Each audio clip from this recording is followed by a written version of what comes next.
रहीम, उसके नाम से आगाज़ के जिसके नामों में से एक नाम रहमान के जिसके नामों में से एक नाम रहीम के जो सबकी सुनता है, सब कुछ सुनता है, सबसे पहले सुनता है। अस्सलामु अलैकुम वरहमतुल्लाहि वबरकातुहू। तो अज़ीज़ान, सबसे पहली रिक्वेस्ट कि आप ज़रूर मास्क का इस्तेमाल कीजिए, अपना दूसरों का ख्याल कीजिए। अल्लाह करीम आप सबकी खैर करे, आमीन। तो आज का टॉपिक जो है वो use of it and there है। अब बेटा, use of it and there ये है क्या? So far as this topic is concern, we may say that why we need to use there in a sentence. That's the very first question here. The answer would be, whenever we talk about the presence and absence of anything in a sentence, we use there in a sentence as a subject। जब भी किसी sentence में किसी भी चीज़ की मौजूदगी या गैर मौजूदगी की बात हो, तो हम उस फिक्रे में जो सब्जेक्ट है वो देयर इस्तेमाल करते हैं, यानी हम उस फिक्रे का सब्जेक्ट देयर लगाते हैं, उस फिक्रे का आगाज़ देर से करते हैं। तो देर फिक्रे में तब लगता है जब उस सेंटेंस के अंदर किसी भी शय की मौजूदगी का जिक्र हो। जैसे इस कमरे में बहुत सी कुर्सियां हैं, तो यहाँ मुझे मालूम है कि मैंने इसको ट्रांसलेट करना है, तो ट्रांसलेट मैं कैसे करूँगा कि देर से फिक्रा स्टार्ट करूँगा। तो there are many chairs in this room. इस कमरे में दो पंखे हैं। There are 2 fans in this room. हमारे शहर में बहुत से बागात हैं, तो यहाँ भी देयर का ही इस्तेमाल होगा, क्योंकि शहर में किसी चीज़ की मौजूदगी का जिक्र आ रहा है। तो वो जुमले, ऐसे सेंटेंस जिनमें हम किसी चीज़ की मौजूदगी का जिक्र करें, उनको हम देयर से टैकल करते हैं। तो ये एक ग्रामर का एक अंदाज है कि हम उसको जो देयर है सब्जेक्ट लगा सकते हैं। यहाँ डेफिनेशन देखें, when we talk about the presence and absence of anything in a sentence, we may use there in a sentence as a subject. यानी फिक्रे का आगाज देयर से हो सकता है।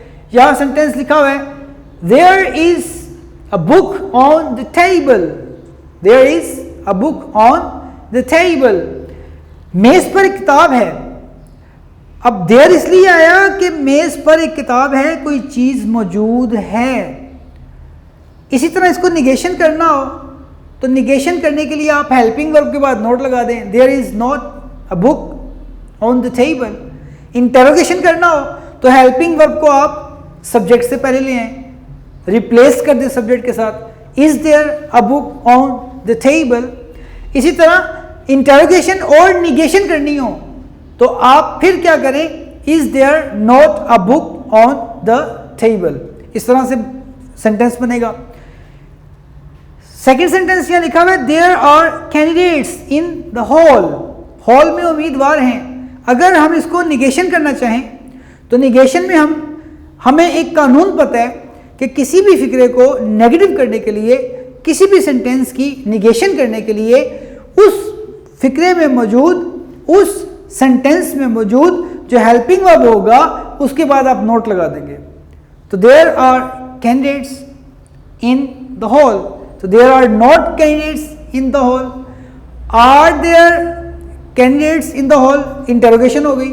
ये बात हमें वाज़िया है कि किसी भी सेंटेंस को इंटरोगेशन में करना हो, उसका इंटरोगेटिव सेंटेंस बनाना हो, तो उसके हेल्पिंग वर्ब को उसके सब्जेक्ट से आप इंटरचेंज कर देते हैं, रिप्लेस कर देते हैं। नेक्स्ट सेंटेंस है, there were cattle in the field. खेत में मवेशी थे। There were cattle in the field, मवेशी थे। देयर इसलिए आया क्योंकि यहां हमारे पास मौजूदगी की बात हो रही है, कोई शय मौजूद है खेत के अंदर, इसलिए देयर आया। तो देयर के बाद हम हेल्पिंग वर्ब यूज कर रहे हैं, सॉरी कंप्लीमेंट्री वर्ब यूज कर रहे हैं। तो कंप्लीमेंट्री वर्ब यहाँ वर है क्योंकि ज़्यादा चीज़ें हैं, तो there were cattle in the field. अगर इसको निगेशन करना हो तो निगेशन करने के लिए आप हेल्पिंग वर्ब, इसके जो कॉम्प्लीमेंट्री वर्ब है इसके बाद आप नोट लगाएंगे, तो there were not cattle in the field. यहां एक बात जहन में रखिएगा, कंप्लीमेंट्री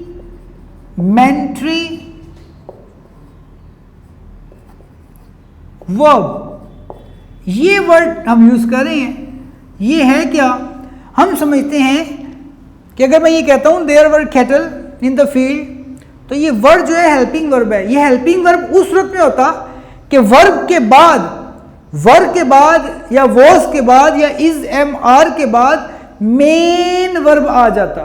तो जब मेन वर्ब नहीं आया तो ये हेल्पिंग वर्ब नहीं है, ये कंप्लीमेंट्री वर्ब है। कॉम्प्लीमेंट्री वर्ब क्यों कि ये इसका लिंक है, इसको लिंकिंग वर्ब भी कहते हैं, कॉम्प्लीमेंट के साथ लिंक है।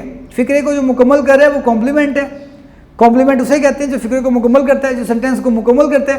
तो चूंकि इस इज का मतलब कॉम्प्लीमेंट के साथ है, तो यहां ये जो कॉम्प्लीमेंट है इसकी वजह से ये कॉम्प्लीमेंट्री वर्ब कहला रहा है। तो इसको हेल्पिंग वर्ब ना बोलिएगा, अक्सर बच्चे इसको हेल्पिंग वर्ब भी जानते हैं। इसी तरह बेटा जान नेक्स्ट यूज ऑफ इट है। अब हम जानते हैं whenever we talk about the time and the weather we may use it in a sentence as a subject.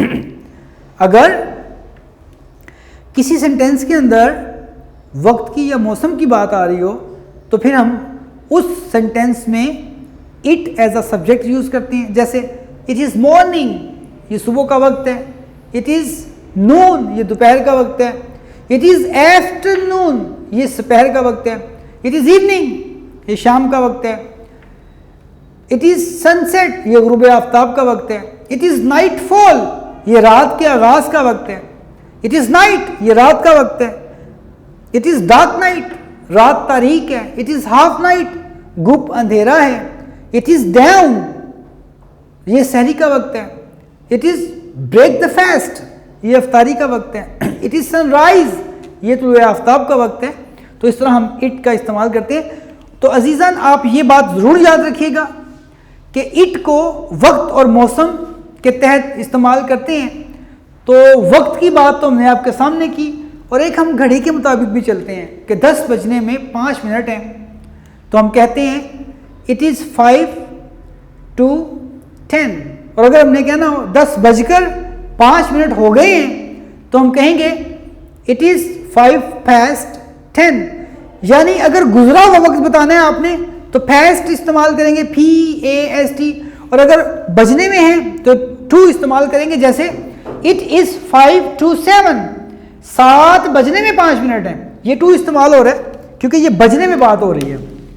इसी तरह बेटा फास्ट, ये गुजरा हुआ वक्त बताना है, इट इज़ 5 past 7, यानी 7:05 गुजर गए हैं।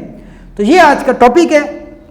मेरी दुआ है कि अल्लाह करीम आपको और आपके वालिदैन को और उनसे मुंसलिक तमाम लोगों को हर तरह से आसानी अता करे। आपका बहुत शुक्रिया। अस्सलामु अलैकुम व रहमतुल्लाहि व बरकातुहू।